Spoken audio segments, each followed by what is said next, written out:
Football is more than just a game. It unites millions of people around the world with passion, excitement, and pride. But did you know that a football rivalry once became associated with a real war between two nations? In 1969, a bloody conflict erupted between El Salvador and Honduras. It lasted only 100 hours, yet claimed thousands of lives and displaced countless families. History remembers it as the Football War. But was football really the reason behind the war?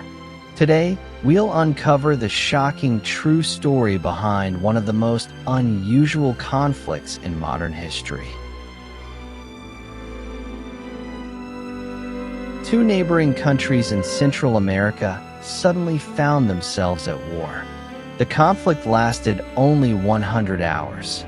Yet in those 4 days, thousands of people were killed, hundreds of thousands lost their homes, and two nations were left deeply divided. History remembers it by a name that sounds almost unbelievable: the Football War. At first glance, it seems impossible. Could a football match really start a war? The answer is no. Football did not create the conflict. It simply ignited tensions that had been building for decades. To understand what really happened, we have to go back long before the first whistle was blown. A region under pressure. During the 1960s, El Salvador was the smallest country in Central America, but it had one of the highest population densities in the region. Land was scarce, jobs were limited, and poverty was widespread. Just across the border, Honduras had a much larger territory and a lower population. For years, thousands of Salvadoran families crossed into Honduras hoping to find farmland and a better future. By 1969, nearly 300,000 Salvadorans were living in Honduras. Many had built homes, started farms, and raised families there. But not everyone welcomed them. As Honduras faced its own economic problems, many citizens blamed immigrants for unemployment and land shortages.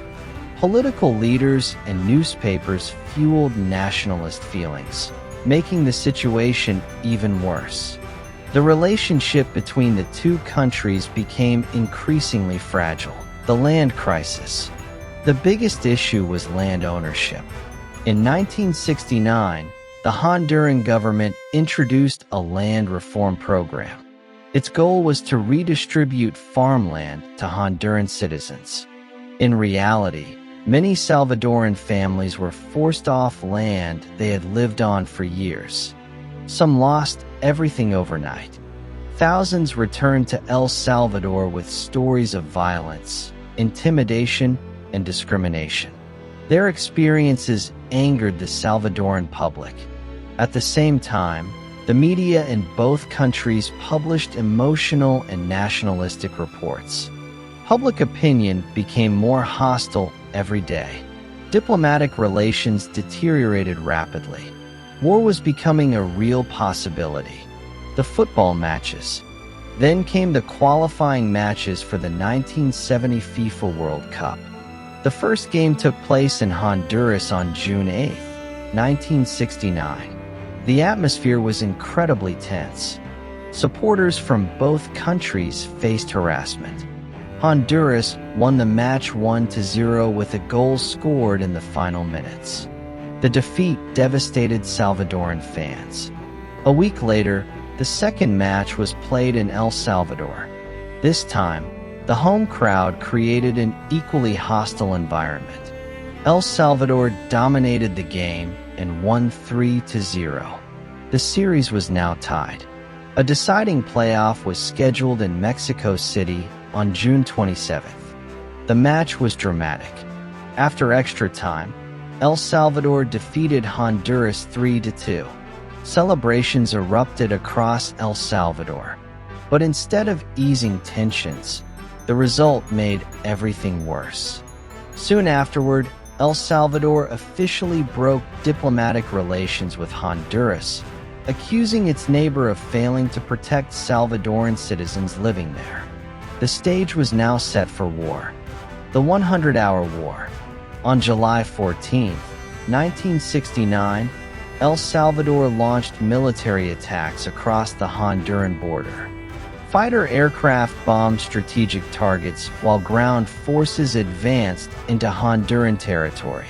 Honduras quickly responded with air strikes and military resistance. Although both countries had relatively small armed forces, the fighting was intense. Roads, bridges, and villages became battlefields. Civilians were caught in the middle. Families fled their homes carrying only what they could hold. Within just 4 days, thousands of people had been killed or wounded. The humanitarian crisis grew rapidly. International intervention. As the conflict escalated, the Organization of American States stepped in. The organization demanded an immediate ceasefire and warned that the fighting must end. International pressure increased on both governments. Eventually, El Salvador agreed to withdraw its forces. By July 18th, the major fighting had stopped. The war had lasted only around 100 hours, but its consequences would last for decades. The aftermath. The end of the fighting did not bring immediate peace. Trade between the two countries collapsed. Diplomatic relations remained frozen for years.